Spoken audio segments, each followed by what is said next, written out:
Hello guys, അപ്പൊ കോയമ്പത്തൂരത്തെ രാവിലത്തെ വിശേഷങ്ങൾ. എൻ്റെ അനിയനെയും കുട്ടിയും കൊണ്ട് അവിടെ ഇങ്ങനെ പുറത്തിരിക്കുകയാണ്. പിന്നെ ഞാനെങ്കിലും പല്ല് വെച്ചിട്ടില്ല, പല്ല് തേക്കണം, ഇന്ന് നാട്ടിലേക്ക് പോണ സന്തോഷമാണ്. അപ്പം ഇങ്ങനെ പല്ല് വെച്ച് ഉമ്മ ആണെങ്കിലോ ബേബിക്ക് ഫുഡ് കൊടുക്കണേ. അപ്പത്തിന് എൻ്റെ കുളിയും ഡ്രസ്സ് ചെയ്യലൊക്കെ കഴിഞ്ഞ് വന്ന് പിന്നാണെങ്കിൽ പാത്തുനെ വിളിക്കാൻ വേണ്ടി പോയി. പാത്ത് നല്ല ഉറക്കത്തിലാണ് കേട്ടോ. നല്ല ഉറക്കം പറഞ്ഞാൽ എത്ര വിളിച്ചിട്ടോ ഓളെ എണീക്കണില്ല. പിന്നെ എന്താ വെച്ചാൽ നേരെ അസിൻ്റെ ഷോപ്പിൽ പോയി. ആൾക്കാരുടെ മെയിൻ പരിപാടി ചായ ഉണ്ടാക്കുന്നതാണ്. എനിക്ക് വയ്യ. ആളെ ഷോപ്പാന്ന് പറഞ്ഞിട്ട് കാര്യമില്ല, എന്നാലും ആളില്ലെങ്കിൽ ആളെന്നെ കയറണം. പിന്നെ ആളെന്താ തൊപ്പിയുടെ ആളെ കാരണം എന്ന് വെച്ചാൽ ചെറിയൊരു വിഷയമുണ്ട്.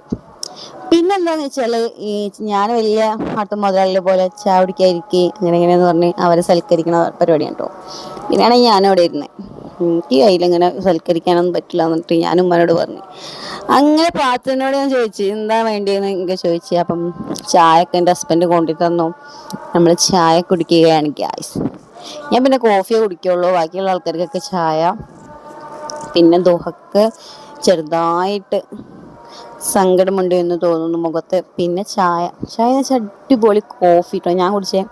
പിന്നെ ആണെങ്കിൽ അടിപൊളി സമൂസ, പിന്നെ അതുപോലെ പരിപ്പ് വട. ഞാൻ സെക്കിനെ പറഞ്ഞു സമൂസ എടുക്കേണ്ട, പരിപ്പ് വട എടുത്തോ, അത് അടിപൊളിയാണ്. പിന്നെ നമ്മൾ ചായ ഒക്കെ കുടിച്ച് നേരെ ബസ് സ്റ്റോപ്പിൽ പോയിട്ടോ, തിരിച്ചു പോയി.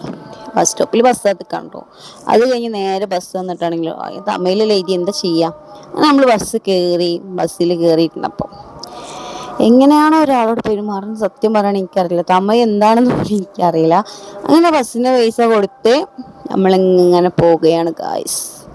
പിന്നെ അവിടെ നിന്ന് ഇങ്ങനെ പോയിട്ടോ, അത് കഴിഞ്ഞ് നേരെ പൊള്ളാച്ചി ബസ്സിൽ കയറി. എന്തായാലും കുപ്പി നിർബന്ധമാണ്, വെള്ളം അല്ലെങ്കിൽ പറ്റില്ല. അങ്ങനെ പൊള്ളാച്ചി ബസ്സിലും കയറി. എന്താ പൊള്ളാച്ചിയിലേക്ക് പോകണമെന്ന് വെച്ചാൽ അവിടെയാണ് പാലക്കാട് ബസ് ഉണ്ടാവുമല്ലോ മെയിനായിട്ട്.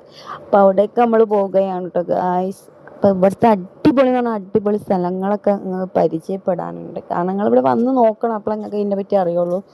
അടിപൊളി സ്ഥലങ്ങളുണ്ട്. പിന്നെ എനിക്കാണെങ്കിലോ ഒരുപാട് വീഡിയോസ് ഫോട്ടോസ് എടുക്കാനുള്ള താല്പര്യമായിരുന്നു. പിന്നെ നമ്മൾ നേരെ ഇറങ്ങിയിട്ട് പാലക്കാട് ബസ്സിൽ തിരക്കുണ്ടായതുകൊണ്ട് പിന്നെ വീഡിയോസൊന്നും എടുക്കാൻ കഴിഞ്ഞില്ല. പാലക്കാട് ഇറങ്ങിയപ്പോൾ നമ്മൾ ഫുഡ് ഷോപ്പിൽ പോയിട്ടോ.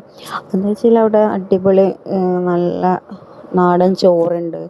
അങ്ങനെ ചോറ് തിന്നാൻ എനിക്ക് ഏറ്റവും ആഗ്രഹം. മന്തി ബിരിയാണി തിന്നാനുള്ള ഒരു പൂതിയില്ല. നമ്മൾ സാധാ ചോറ് അതാണ് മെയിനായിട്ട്.